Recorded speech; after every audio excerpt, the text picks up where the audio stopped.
ప్రార్థన చేసుకుందాం. అందరూ కలుసుకోండి.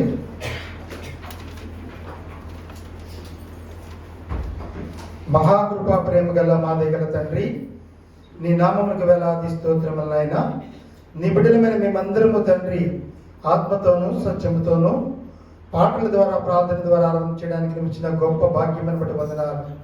సండే స్కూల్ మినిస్ట్రీలో, యూత్ మినిస్ట్రీలో కూడా నీవే సహాయం దయచేసి నువ్వు భయంకరంగా జరిగించినందుకు వందనాలు తండ్రి. ఈ సమయంలో నీ సేవకుని బోరుగా వాడుకొని నీ వాక్యాన్ని మాకు అందించండి. ప్రతి ఒక్కరు నీ ద్వారా తెరిచి నీ వాక్యం నాటబడి ఫలించేలాగా సహాయం దయచేయమని, నీవే మా మధ్యలో ఉండమని మా ప్రభువు యేసుక్రీస్తు ద్వారా వెనుకలతో వేడుకొనిచున్నాము తండ్రి. ఆమేన్. ఆరాధన వాక్యాన్ని మనం ఏం ధ్యానం చేసామంటే, దేవుని వాక్యము దేవుని నామాల కంటే, అన్ని నామాల కంటే గొప్పగా దేవుడు చేసి ఉన్నాడు. దేవుని వాక్యం మొదటిది ఏంటి? విశ్వసనీయమైనది, నమ్మకమైనది. రెండోది దేవుని వాక్యము శక్తివంతమైనది, బలమగలది. మూడవది దేవుని వాక్యము నిత్యమైనది. అది ధ్యానం చేశాం. ఈరోజు అంతర్జాతీయ ఉమెన్స్ డే సందర్భంగా, ఇంటర్నేషనల్ ఉమెన్స్ డే సందర్భంగా ఈరోజు బైబిల్లో ఉన్న కొంతమంది భక్తి కలిగిన స్త్రీలు అసలు బైబిల్ ఉమెన్స్ని స్టడీ చేస్తూ వాళ్ళ యొక్క క్యారెక్టర్స్ ఎలా ఉన్నాయి అనేది మనం ధ్యానం చేద్దాం. ఎందుకంటే ఈరోజు ఉమెన్స్ డే కాబట్టి. మొట్టమొదటిగా అసలు స్టార్టింగ్ ఫస్ట్ లేడీ ఎవరు ఈ సృష్టిలో? ఫస్ట్ లేడీ అవ్వ, ఈవ్. కాబట్టి ఒకసారి ఆ వాక్యాన్ని తీయండి. జెనసిస్ ఆదికాండం 3వ అధ్యాయం, ఆదికాండం 3వ అధ్యాయం 1 నుంచి 6 దాకా చదవండి ఎవరన్నా. కాబట్టి పురుషుడు తన తండ్రిని తన తల్లిని విడిచి తన భార్యను దేవుడైన యెహోవా చేసిన సమస్త భూజంతువులలో సర్పము యుక్తి గలదై ఉండెను. అది ఆ స్త్రీతో, ఇది నిజమా? ఈ తోట చెట్లలో దేని ఫలములనైనను మీరు తినకూడదని దేవుడు చెప్పెనా అని అడిగాను. అందుకు స్త్రీ, ఈ తోట చెట్ల ఫలములను మేము తినవచ్చును, అయితే తోట మధ్యనున్న చెట్టు ఫలములను గూర్చి దేవుడు మీరు చావకుండునట్లు వాటిని తినకూడదనియు వాటిని ముట్టకూడదనియు చెప్పినని సర్పంతో అనెను. అందుకు సర్పము, మీరు చావనే చావరు, ఎలయనగా మీరు వాటిని తినుదినమున మీ కన్నులు తెరవబడుననియు మీరు మంచి చెడ్డలను ఎరిగిన వారే దేవతల వలె ఉందులనియు దేవునికి తెలియనని స్త్రీతో చెప్పగా, స్త్రీ ఆ వృక్షము ఆహారమునకు మంచిదియు కన్నులకు అందమైనదియు వివేకమిచ్చు రమ్యమైనదినై ఉండుట చూచినప్పుడు ఆమె దాని ఫలములలో కొన్ని తీసుకొని తిని తనతో పాటు తన భర్తకును ఇచ్చెను. అతడు కూడా తినెను. అప్పుడు వారిద్దరి కన్నులు తెరవబడెను. వారు తాము దిగంబరులమని తెలుసుకొని అంజూరపు ఆకులు గుట్టి తమకు కచడములను చేసుకొనిది. చాలు. కాబట్టి ఫస్ట్ ఉమెన్, సృష్టిలో మొట్టమొదటి స్త్రీ చేసిన తప్పు ఏంటంటే ఆమె ద్వారానే పాపం ఈ లోకంలోకి ఎంటర్ అయింది. ఏం తప్పు చేసింది? 6వ వచనంలో, స్త్రీ ఆ వృక్షములకు ఆహారం మనకు మంచిదియో కన్నులకు అందమైనదియో వివేకమిచ్చు రమ్యమైనదియోనైనా నుండి చూచినప్పుడు ఆమె దాని ఫలముల్లో కొన్ని తీసుకొని తిని తనతో పాటు తన భర్తకిచ్చెను. ఆ విధంగా ఈ లోకంలోనికి పాపం వచ్చింది. మొట్టమొదటిగా పాపం చేయడానికి ఏంటి పునాది అంటే, దేవుడు ఆజ్ఞాపించాడు. ఆదామును సృష్టించాడు, ఆమెకు సాటి అయిన అవ్వను సృష్టించాడు. తన ఎముకలో ఎముక, మాంసంలో మాంసము సృష్టించి ఇద్దరిని చక్కగా అన్ని తినండి సంతోషంగా ఉన్నప్పుడు ఇవి వెళ్ళి ఎవరితో మాటలు పెట్టుకుంది? ఆదాము అవ్వ మాట్లాడుకోవాలి, భార్యాభర్తలు ఇద్దరు మాట్లాడుకోవాలి, తినాలి, సంతోషంగా గడపాల్సింది పోయి ఆదాముతో కాకుండా ఎవరితో మాటలు పెట్టుకుందండి? సర్పముతో మాటలు పెట్టుకుంది. చూసారండి, సర్పంతో మాటలు పెట్టుకుంది. ఆ మాటలు పెట్టుకున్నప్పుడు సర్పం ఏం చెప్తున్నాడు? లేనివి ఉన్నవి కూడా చాడీలో చెప్తున్నాడు. అది నిజమా అంటే అవతల వ్యక్తి నమ్మేంతగా అబద్ధాన్ని కూడా నిజముగా, దేవుని మీదే అనుమానం వచ్చేటట్టుగా, దేవుని వాక్యాన్నే అది నిజమానా అని అన్నట్టుగా ఇది ఏం చేసిందంటే సైతాన్ సర్పము అబద్ధాన్ని నిజంగా అవతల వ్యక్తిలోకి హృదయంలోకి నాటింది. దేవుడు అలా చెప్పాడా? అలా కాదే, దానివల్ల మీరు దేవదూతల వల్ల అయిపోతారు. సరే అబద్ధం చెప్తుందా? దేవుడు అది తినద్దని చెప్తే ఇది నెమ్మదిగా అబద్ధాన్ని నిజం కింద నాటింది. అలా చెప్పాడా అనగానే వీడికి వెంటనే క్వశ్చన్ మార్క్ వచ్చేసింది. ఎక్కువగా స్త్రీలు కూడా చెప్పుడు మాటలు చాడీలు వినేటప్పుడు అవతల ఎంత కొంతమంది ఎంత సున్నితంగా చెప్తారండి, అది నిజమా, అలా కాదే, ఇలా కాదే అనగానే వీళ్ళ నిజం కూడా అబద్ధం అనుకుని వెంటనే క్వశ్చన్ మార్క్ ఫేస్ వచ్చేస్తుంది. వచ్చేగానే అవతల వాళ్ళ మాటలు ఆతృతగా వింటారు. అప్పుడు ఏం చేస్తారండి, వీళ్ళు అబద్ధాన్ని వాళ్ళ హృదయంలో విత్తనం నాటుతారు. మీరు దేవదూతుల వల్ల అయిపోతారు తింటే. చూసారండి, ఫస్ట్ ఏమో అనుమానం పెట్టింది, దేవుడు చెప్పిన వాక్యానికి విరుద్ధమైన అనుమానం పెట్టింది. తర్వాత ఒక అబద్ధం అనే విత్తనాన్ని నాటగానే అదేమైంది, హృదయంలోకి ఎప్పుడైతే అబద్ధం అనే విత్తనం నాటిందో అది ఫలించడం మొదలుపెట్టింది. వెంటనే దాని మాటిని దాని వైపు ఆ చెట్టు వైపు చూడడం మొదలుపెట్టింది. చూడగానే ఆవిడ కన్నులకు రమ్యముగా అందముగా కనబడుతుందా ఆ పండు. ఎందుకంటే హృదయంలో పాపం అనేది నాటింది కదా, అదే కన్నుల్లోంచి వెళ్తుంది. అది కనబడుతున్నప్పుడు వెంటనే క్రియరూపంలో దాన్ని కోసి తిని తన తినడమే కాకుండా తన భర్తకు కూడా సరే. కాబట్టి చెప్పుడు మాటలు అనేది చాలా ప్రమాదకరమైనది. ఎక్కువగా పురుషుల్లో కంటే స్త్రీల్లోనే ఈ చాడీలు అనేది ఎక్కువగా ఉంటూ ఉంటుంది. ఎందుకంటే మరి దేవుడు ఎందుకు అలా అప్పటి నుంచి ఆది నుంచి కూడా అలా పెట్టాడు కదా. ఇది ఆదాముకు వచ్చి చెప్పలేదు చెప్పుడు మాటలు, అవకే చెప్పింది. కాబట్టి చెప్పుడు మాటలు చాలా ప్రమాదకరమైనవి. అబద్ధాన్ని నిజాన్ని కూడా అబద్ధంగా మార్చగలుగుతుంది, వాళ్ళ ప్రలోభాలకి గురి చేస్తుంది. కాబట్టి సర్పం అనేది అవ్వని ఏం చేస్తుందండి, ప్రలోభాలకి గురి చేస్తుంది. కాబట్టి స్త్రీలు ఎలా ఉండాలండి, చాలా జాగ్రత్తగా ఉండాలి. ప్రలోభాలకి చెప్పుడు మాటలకి వినకుండా చాలా జాగ్రత్తగా ఉండాలి. మనం ఏం చేయాలండి, అవ్వ అయితే ఎప్పుడైతే ఆ ప్రలోభాలకు లోనై చెప్పుడు మాటలు విందో దేవుని వాక్యానికి అవిధేయత చూపి మరి వెళ్ళిపోయింది, అవిధేయత చూపింది. అప్పుడు ఈ రోజున మనం అవ్వ ద్వారా మన జీవితంలో నేర్చుకోవాల్సింది ఏంటంటే, అవిధేయత మన జీవితంలో దూరంగా ఉండాలంటే ప్రలోభాలకి చెప్పుడు మాటలకి వినకుండా ఉండాలి. దేవుని వాక్యం ఏం చెప్తుందో దాన్ని మాత్రమే మనం ఫాలో అవ్వాలి. దేవుని వాక్యానికి విధేయత చూపే వారంగా ఉండాలి. అవ్వ చేసిన అవిధేయత లోకానికి పాపం తీసుకొచ్చింది. కాబట్టి ప్రతి ఒక్కరూ వాక్యం ద్వారానే విధేయత కలిగిన వారంగా ఉండాలి.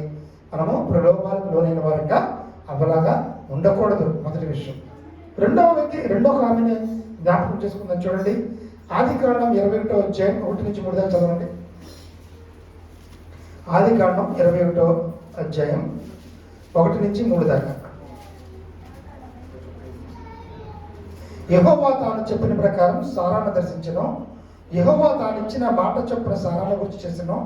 ఎట్లనగా దేవుడు అబ్రహాముతో చెప్పిన ఈ కాలంలో సారా గర్భవతి అయి అతని ముసలితనమందు తనకు కుమారుని కనిగాను. ఇప్పుడు సారా జీవితంలో దేవుడు వాగ్దానం చేశాడు, నువ్వు కుమారుని కంటావు. పిల్లలు లేకుండా ఉన్నారు ఇద్దరు, బాగా వృద్ధాప్యంలోకి వచ్చేసారు. ఈవిడ 90sలోకి అతను 100sలోకి వచ్చేసారు. పిల్లలు లేరు. విశ్వాసానికి తండ్రి, చాలా భయభక్తులు కలిగిన కుటుంబమే. పిల్లలు లేరు, ఓల్డ్ ఏజ్ అయిపోయారు. కానీ దేవుడు సారాకి మాట ఇచ్చాడు, నీకు కుమారుడు కంటావు అనేసి. అప్పుడు ఇచ్చినప్పుడు దేవుడు ఏం చేశాడండి, సారా గర్భవతి అతని ముసలితనం ముందు దేవుడు ఒకసారి మాట ఇచ్చాడంటే అది ఆలస్యమైన సరే తప్పకుండా నీ జీవితంలో నెరవేరుస్తాడు. మరి సారా జీవితంలో నెరవేరిందా లేదా? అసంభవమైన పరిస్థితుల్లో, అసంభవమైన ముసలితనంలో దేవుడు మాట ఇచ్చాడు. ఆ వాగ్దానము అసంభవమైన పరిస్థితుల్లో కూడా నెరవేర్చే వ్యక్తిగా ఆయన ఉన్నాడు. కాబట్టి దేవుడు మాట ఇచ్చినప్పుడు మనం నమ్మగలగాలి. దేవుడు వాగ్దానం ఇచ్చినప్పుడు దాన్ని విశ్వసించగలగాలి. విశ్వసిస్తే అది ఆలస్యమైనా సరే నీ జీవితంలో నెరవేరుతుంది. సారా జీవితంలో అననుకూల పరిస్థితుల్లో ఆలస్యమైన జరిగింది కాబట్టి నీ జీవితంలో కూడా అలా జరుగుతుంది. కాబట్టి దేవుని సమయం కోసం నువ్వు ఎదుర్చాలి. God's time. ప్రతిదానికి వెంటనే జరిగిపోవాలని కంగారు పడిపోకూడదు. ప్రతిదానికి నువ్వు అనుకున్నప్పుడే జరగాలంటే అవదు. దేవుని సమయం కోసం ఎదురు చూసే వ్యక్తిగా ఉండాలి. దేవుని సమయం కోసం ఎదురు చూస్తున్నప్పుడు ఈ లోపలికి అనేకమైన పాఠాలు నేర్పిస్తూ ఉంటాడు. దేవుడికి మనకు కావాల్సినవి ఇవ్వడం ఆయనకు ఉద్దేశం కాదు. ఇస్తున్నప్పుడు ఆయన భయభక్తులు మనకి పెరగడం ముఖ్యం, విశ్వాసం పెరగడం ముఖ్యం. కాబట్టి వాక్యంలో మనం స్థిరపరచడం ముఖ్యం. కాబట్టి ఆయన ఎందుకు లేట్ చేస్తున్నాడంటే ఇంకా నిన్ను బలపరచడానికి, విశ్వాసంలో స్థిరపరచడానికి, నువ్వు ఇంకా దేవునితో ఎక్కువగా తిరగడానికి, లోకం నుంచి దేవుని వైపు రావడానికి కొన్ని సందర్భాల్లో దేవుని సమయం కోసం మనం ఎదురు చూసేవారని ఉండాలి. నువ్వు నిజంగా కనబడుతున్నావా, లేకపోతే ఓపిక కోల్పోయి ఇంకా దేవుడు ఎవరులే అన్నట్టుగా నిరాశపడిపోయి ప్రార్థన ఆపేసి దేవునికి దూరంగా జరిగిపోతున్నావా? దేవుని మాట నిజంగా నమ్మితే, ఆలస్యమైన చేతలు నమ్మితే నువ్వు ఆయన పట్టుకునే వేలాడుతూ ఉంటావు. నువ్వు జరగలేదు కదా అనేసి, లేట్ అవుతుంది కదా అనేసి దేవుని సన్నిధి నుంచి దూరంగా వెళ్ళవు కదా. దేవుని సన్నిధిని అంటి పెట్టుకుంటావు, దేవునిలో అంటుకట్టబడిన అనుభవంతో దేవుణ్ణి విడిచిపెట్టు. దేవుడు నాకు మాట ఇచ్చాడు, ఎప్పటికైనా చేస్తాడనేసి దేవునితో నువ్వు కలిసిమెలిసే ఉంటావు. కాబట్టి దేవుడు సమయం కోసం ఎదురు చూడాలి, ఆలస్యమైన తప్పులను నెరవేరుతుందని మనం నమ్మగలగాలి.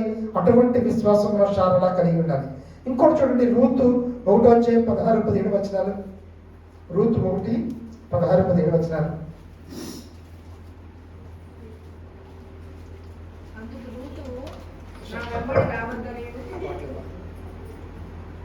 అందుకు రూతు నా వెంబడి రావద్దనియు, నన్ను విడిచిపెట్టమనియు నన్ను బ్రతిమాలు కొనవద్దు.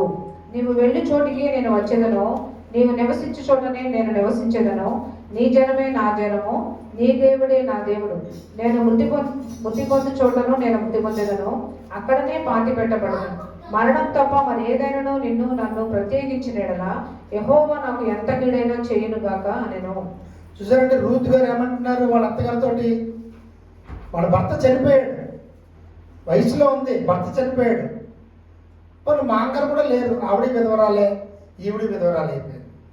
ఇంకేమనుకోవాలి, మా పుట్టింటికి వెళ్ళిపోమ్మా అని అత్తగారు చెప్పారు.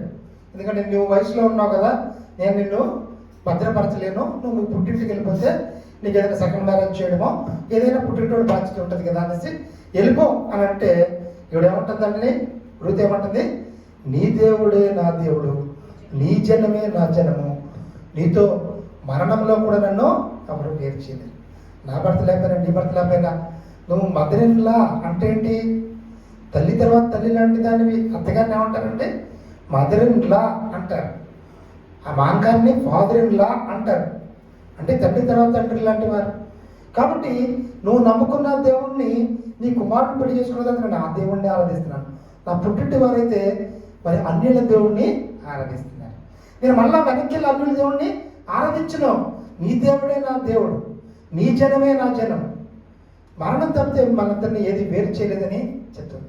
సరే, తన కుటుంబం పట్ల భర్త లేకపోయినా అత్తగారిని తల్లిగా చూసుకోమంది కాబట్టి ఎంత నిబద్ధత ఉందో చూసారా.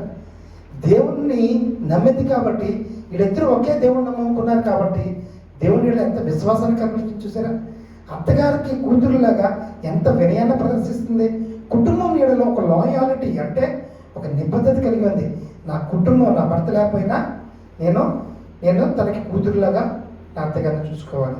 నిబద్ధత, లాయాలిటీ ప్రదర్శించి బాధ్యతారహితంగా లేదు. కుటుంబం ఏడలో కొంతమంది బాధ్యతారహితంగా ఉంటారు, అలా బాధ్యతారహితంగా లేదు. నిబద్ధత కలిగి ఒక లాయల్గా బిహేవ్ చేస్తుంది. అంత మాత్రమే కాకుండా దేవునిలో విశ్వాసం ఉంది కాబట్టి తల్లిదండ్రుల కంటే అత్తగారితోనే ముందుకు వెళ్తుంది. వినయాన్ని చూపిస్తుంది, వినయాన్ని తగ్గింపుని చూపిస్తుంది. ఇప్పుడు రూతుకున్న లక్షణాలు ఏంటంటే నిబద్ధత, విశ్వాసం, వినయం చూపిస్తుంది. కాబట్టి కుటుంబానికి దేవునికి నమ్మకంగా ఉండాలి. మనం రూతు నుంచి మనం ఏం నేర్చుకోవాలి, కుటుంబానికి నమ్మకంగా ఉండాలి, దేవునికి కూడా నమ్మకంగా ఉండాలి. కుటుంబాన్ని మన బాధ్యతారహితంగా వదిలేయకుండా రూతు ఏ విధంగా నమ్మకంగా ఉందో అలా మన నమ్మకంగా ఉందో దేవునికి నమ్మకంగా ఉండాలి. నెక్స్ట్, ఎవరైతే దేవుని విశ్వాసంగా ఉంటారో వాడిని దేవుడు విడిచిపెట్టేవాడిగా లేడు. ఈ రూతుని విడిచిపెట్టేశాడా? విడిచిపెట్టలేదు కదా. మరలా బోయజుతో వివాహం చేశాడు, చక్కగా వాళ్ళ వంశం నుంచి యేసయ్య పుట్టాడు, ఎంత గౌరవ మర్యాదలు దొరికినాయి. కానీ మన జీవితం ఇంకేమీ లేదు అని అనుకోకూడదు. మరలా దేవుని యొక్క విశ్వాసం కలిగి ఉంటే దేవుడు కొత్త జీవితాన్ని ప్రారంభించేవాడిగా ఉన్నాడు. మళ్ళీ అనాథలుగా, ఎందుకు పనికిరాని వారుగా ఈ లోకంలో ఉంచేవాడిగా ఎంత మాత్రం లేడు. ఆయన విశ్వాసం కలిగిన వారిని ఆయన మరింత శ్రద్ధ కలిగి మరలా మన సమృద్ధితో, క్షేమంతో తలగా ఈ లోకంలో ఉంచేవాడిగా ఉన్నాడు. కాబట్టి రూతుకి కలిగిన విశ్వాసాన్ని మనం కలిగి ఉంటే తప్పకుండా దేవుడు మనల్ని త్వరగా ఈ లోకంలో ఉంచుతాడు. మన కుటుంబం ఎడల మరి దేవుని ఎడల మనం ఏం చేయాలంటే నమ్మకత్వాన్ని కనపరచాలి, నిబద్ధత కనపరచాలి, బాధ్యత కలిగి ఉండాలి రూతులాగా. ఇంకొక ఆవిడ చూడండి, ఎస్తేరు 4:14-16 ఎస్తేరు 4:14-16 దాకా చదవండి. నీవు ఈ సమయమందు ఏమీయూ మాట్లాడక మౌనముగా నున్నాయడగా యూదులకు సహాయమును విడుదలయు మరి ఒక దిక్కు నుండి వచ్చును గాని నీవును నీ తండ్రి ఇంటి వారును నశించుదురు. నీవు ఈ సమయమును బట్టియే రాజ్యమునకు వచ్చితివేమో ఆలోచించుకొనమని చెప్పుమనెను. అప్పుడు ఎస్తేరు మొర్దెకైతో మరలా ఇట్లనెను, నీవు పోయి సూషను నందు కనబడిన యూదులనందరినీ సమాజ మందిరంలో సమకూర్చి నా నిమిత్తము ఉపవాసముండి 3 దినములు అన్నపానములు చేయకుండుడి. నేనును నా పనికత్తెలను కూడా ఉపవాసముందుము. ప్రవేశించుట న్యాయ వ్యతిరేక్తముగా నున్నను. నేను రాజునొద్దకు ప్రవేశించుదును. నేను నశించెదను. సరేండి, ఎస్తేరు పరిస్థితి ఏంటండి? ఒక తల్లి తండ్రి లేని అనాథ. తల్లి తండ్రి చచ్చిపోతే ఎవరితో పోషిస్తారో తెలియక తన బంధువు దగ్గర ఉంది. అంటే వాళ్ళు పెడితే తింటుంది, ఇంట్లో పని చేసుకుంటుంది. మరి ఆవిడకి వేరే మార్గం లేదు తనకి. అంటే ఒకరు చెప్పాలంటే ఇంట్లో ఒక పని మనిషిలాగా పనిచేస్తూ వాళ్ళు పెట్టే భోజనం తింటారు, అంతే కదా. ఎవరు చూస్తారండి? తల్లిదండ్రులు తప్పితే ఎవరన్నా చూస్తారా? తల్లిదండ్రుల పిల్లల్ని చూసినట్టుగా ఇంకోళ్ళు చూస్తారా? తల్లిదండ్రులు తినకపోయినా పిల్లలకి పెడతారు. పిల్లల్ని ఎవరు ఒక మాట అనకుండా పెంచుకుంటారు గారాబంగా. తల్లిదండ్రులు లేకుండా 10 రోజులు 4 రోజులు చుట్టాలింట్లో ఉండండి, ఉండగలరా మీరు? ఉండలేరు. అసలు కళలనెవరు మెదలనెవరు? అలాగే ఎంత చిరాకు ఇసుకుపడిపోతూ ఉంటారు. కానీ తల్లిదండ్రులు ఎంత గారాబంగా పెంచుకుంటున్నారు మరి. కాబట్టి తల్లిదండ్రులు లేని వాళ్ళని ఎలా, ఇంకా తల్లిదండ్రులే చనిపోతే వీళ్ళకి ఎంత లోకు, వాళ్ళకి ఎంత లోకువా. అలాంటి పరిస్థితుల్లో ఎస్తేరు గారిని దేవుని మీద భయభక్తులు కలిగి ఉండడం ద్వారా ఆమెను ఏం చేయండి, మహారాణిని చేశాడు. ఆమెను చూసినప్పుడు, ఆమె ముఖం చూసినప్పుడు, ఆమె యొక్క వినయము భక్తి ఆ ముఖంలో కనబడుతున్నప్పుడు ఆమెను చూడగానే మహారాజుకి ఆమె మీద ప్రేమ కలిగింది.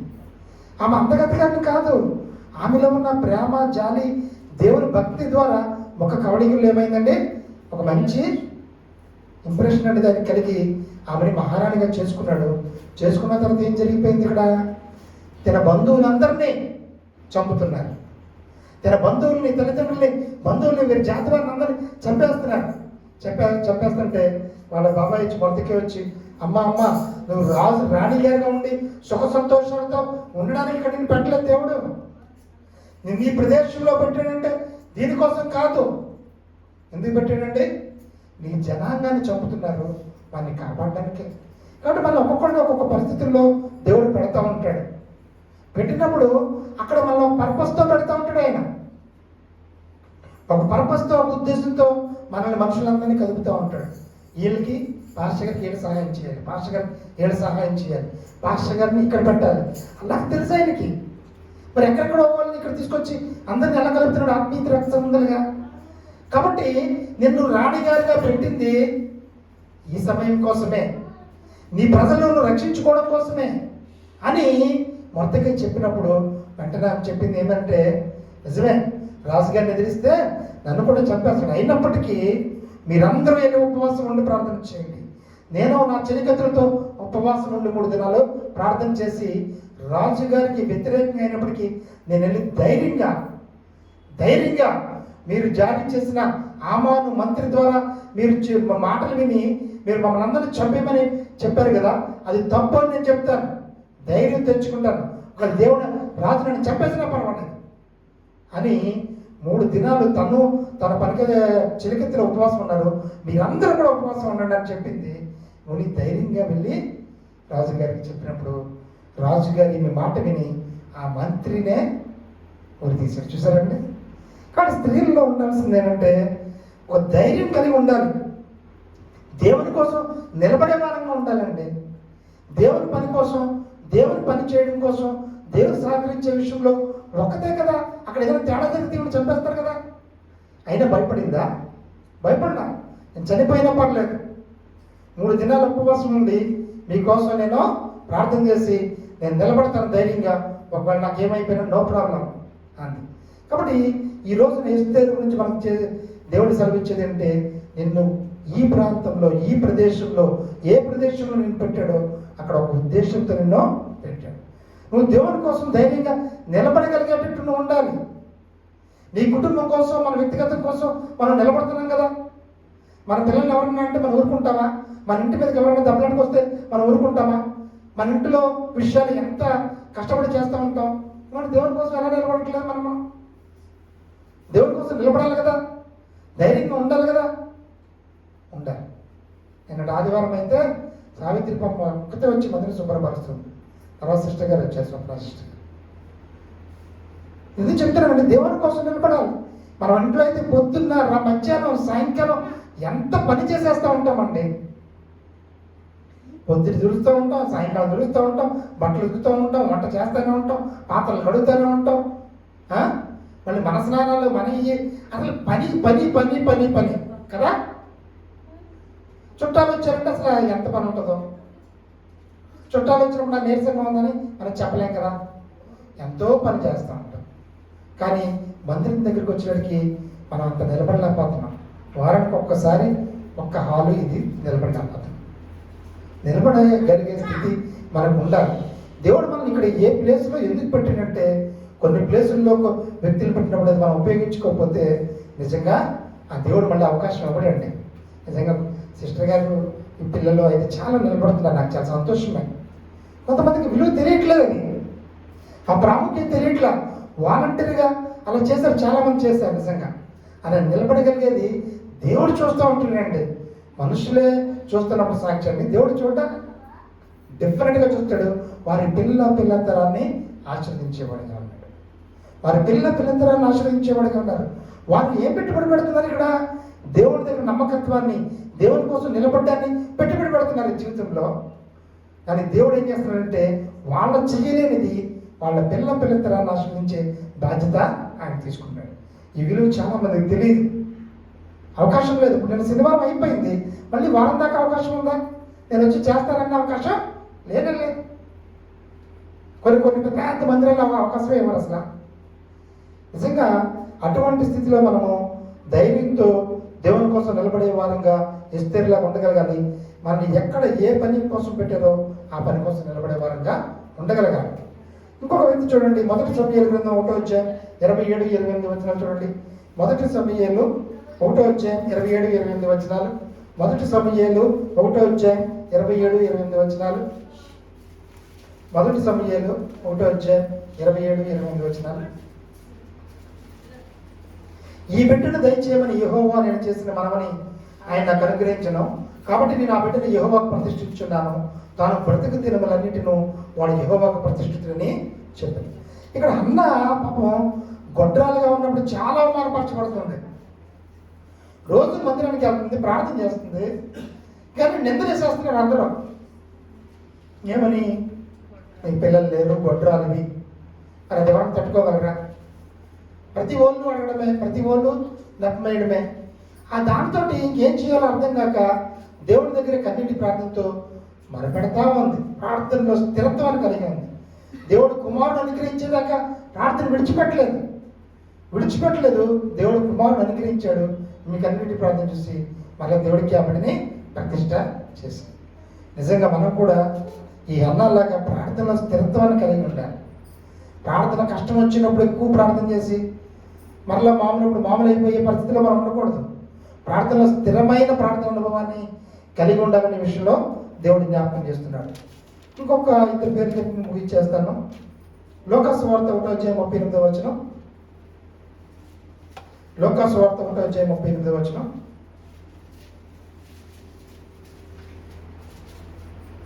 లోకాసు వార్త 1:38 వచనం. దేవుడు చెప్పి అందుకు మరియా, ఇదిగో ప్రభువు దాసురాలను, నీ మాట చొప్పున నాకు జరుగును గాక అనెను. అంతటి దూత ఆమె యొద్ద నుండి వెళ్ళెను. కాబట్టి మరియమ్మ గారికి దూత చెప్పింది, నీ త్వరలో నీకు రక్షకుడు యేసు పుడుతున్నాడు అని చెప్పినప్పుడు అప్పుడు ఏం చేసిందండి ఆమె? అయ్యో నాకు ఇంకా మ్యారేజ్ అవ్వలేదు కదా నేను అని భయపడ్డా. వినయం చూపించింది, దేవుని మాటకు విధేయత చూపించింది. దేవుని మాటని ఇగ్నోర్ చేయలేదు, సమాజం గురించి భయపడలేదు. దేవుని దూత చెప్పినప్పుడు ఆ మాటకి నమ్మింది, వినయం చూపించింది, విధేయత చూపించింది. చూసారండి, అలా చూపించే స్వభావం కలిగిన అది కాబట్టే మరి ద్వారా యేసు లోకరక్షకుడు ఈ లోకంలో గర్భం ధరించాడు. కాబట్టి దేవుని చిత్తానికి లోబడే అనుభవం ఉండాలి. ఇక్కడ మరియమ్మ దేవుని చిత్తానికి లోబడ్డది. అలాగే ప్రభువా, ప్రజలు నన్ను నా మీద నిందేస్తారు, మా హస్బెండ్ నన్ను వదిలేస్తాడే, ఇంకా మ్యారేజ్ కాలేదు కదా, ప్రధానమైంది కదా అని భయపడలేదు. కానీ దేవుని చిత్తానికి లోబడిన అనుభవాన్ని కలిగారు. కాబట్టి ఈ రోజున దేవుని చిత్తానికి లోబడి వినయ విధేయతలు కలిగిన అనుభవాన్ని మరీలా మనం కలిగి ఉండాలి. చివరిగా యోహాను సువార్త 20వ అధ్యాయం 16 నుంచి 18 దాకా చూడండి. యోహాను సువార్త 16-18. యేసు ఆమెను చూచి మరియా అని పిలిచెను. ఆమె ఆయన వైపు తిరిగి ఆయనను హెబ్రీ భాషలో రబ్బూని అని పిలిచెను. ఆ మాటకు బోధకుడని అర్థము. యేసు ఆమెతో, నేను ఇంకనూ తండ్రి యొద్దకు ఎక్కిపోలేదు గనుక నన్ను ముట్టుకొనవద్దు. అయితే నా సహోదరుల యొద్దకు వెళ్ళి నా తండ్రియు మీ తండ్రియు, నా దేవుడును మీ దేవుడునైనా వారి యొద్దకు ఎక్కిపోవచ్చున్నానని వారితో చెప్పుమనను. మగ్దలేని మరియ వచ్చి, నేను ప్రభువుని చూచి తిని ఆయన నాతో ఈ మాటలు చెప్పానని శిష్యులకు తెలియజేశాను. సరే, మగ్దలేని మరియకి యేసు చనిపోయిన తర్వాత 3వ దినం లేచిన తర్వాత కనబడి చెప్పాడు. ఏమని? శిష్యులకు చెప్పు, నేను త్వరలో నా తండ్రిని నీ తండ్రి దగ్గర నేను మళ్ళీ ఆరోపణం అయిపోతాను, కాబట్టి శిష్యులందరికీ నేను కనబడ్డాను, సజీవంగా లేచానని చెప్పినప్పుడు వెంటనే ఆవిడ విశ్వసించి ఆ దేవుని పనిలో ఏ మాట చెప్తే ఆ మాట వెంటనే తూచే తప్పకుండా శిష్యులందరికీ వెళ్ళి చెప్పింది. కాబట్టి దేవుని మాట వెంటనే నెరవేర్చే అనుభవం మనకు ఉండాలి, అంకిత భావం ఉండాలి, సమర్పణ ఉండాలి. దేవుని మాట చెప్పినప్పుడు దానికి అదెందుకు ఇదెందుకు అని 100 క్వశ్చన్ లేకుండా మనం ఏం చేయాలండి? వెంటనే సమర్పించుకుని ఆ పని చేయగలగాలి. దేవుడు చెప్పాడు, వెంటనే ఆమె ఆ పని చేసేసింది. కాబట్టి అటువంటి అనుభవాన్ని మనం కలిగి ఉండాలి. ఈరోజు 7 చూసాం బైబిల్ మనసు. మొట్టమొదటి ఎవరు? అవ్వ అవిధేయత ద్వారా పాపం వచ్చింది. కాబట్టి మనం నేర్చుకోవాల్సింది ఏంటంటే ప్రలోభాలకి చెప్పుడు మాటలు వినకుండా దేవుని వాక్యాన్ని విధేయత చూపాలి. నెంబర్ 2, శారా దేవుని వాగ్దానాన్ని నమ్మింది. ఆలస్యమైనప్పటికీ దేవుడు తన సమయంలో తన వాగ్దానాన్ని మన జీవితంలో నెరవేర్చాడు. అది నేర్చుకోవాలి. 3వది రూతు విశ్వాసం కలిగి ఉంది కాబట్టి, దేవుని విశ్వాసం కలిగి ఉంది కాబట్టి కుటుంబానికి ఒక నిబద్ధత కలిగింది. దేవుని వినయాన్ని చూపించింది అత్తగారికి. దేవునికి విశ్వాసం కలిగి ఉండడం వలన అత్తగారితో పాటు జీవించగలిగింది. వినయం చూపించింది, కుటుంబానికి గౌరవాన్ని తీసుకొచ్చింది, దేవుని విశ్వాసం చూపించింది కాబట్టి అత్తగారితో పాటు కలిసి జీవితంలో ప్రయాణం చేసింది. 4వ వ్యక్తి ఎస్తేరుని సామాన్యురాలు దేవుడు ఆ ప్రదేశంలో పెట్టాడు. నాకు ఈ పొజిషన్ ఇచ్చి నాకు ఈ ప్రదేశంలో పెట్టినందుకు నాకు ఏ పని చెప్పావో అని ఆ పని చేయడానికి వెనకాడకుండా ధైర్యంగా నిలబడి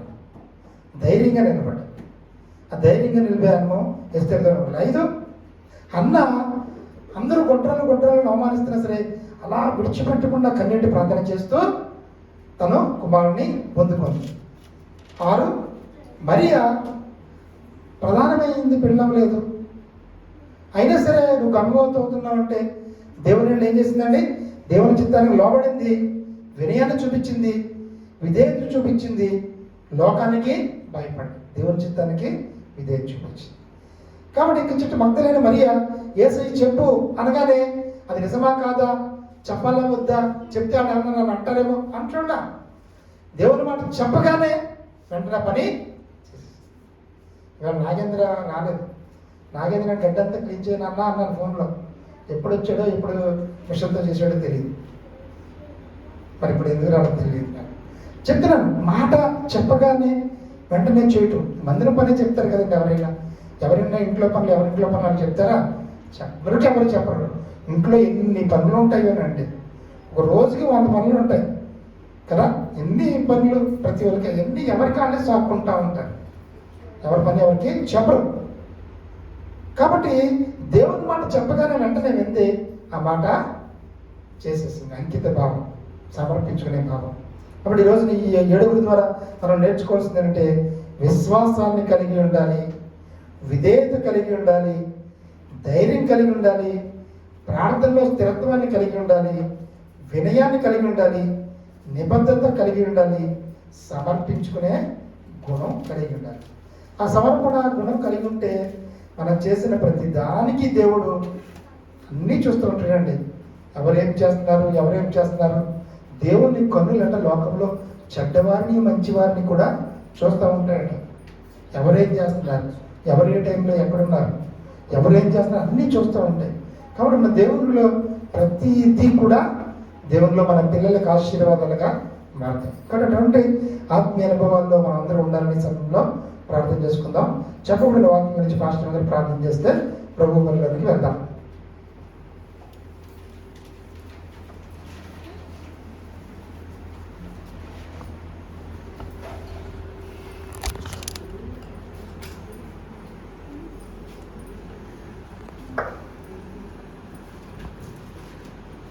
తల్లి అయిన మరచునేమో నేను నిన్ను మరువను, చూడుము నా చేతులలో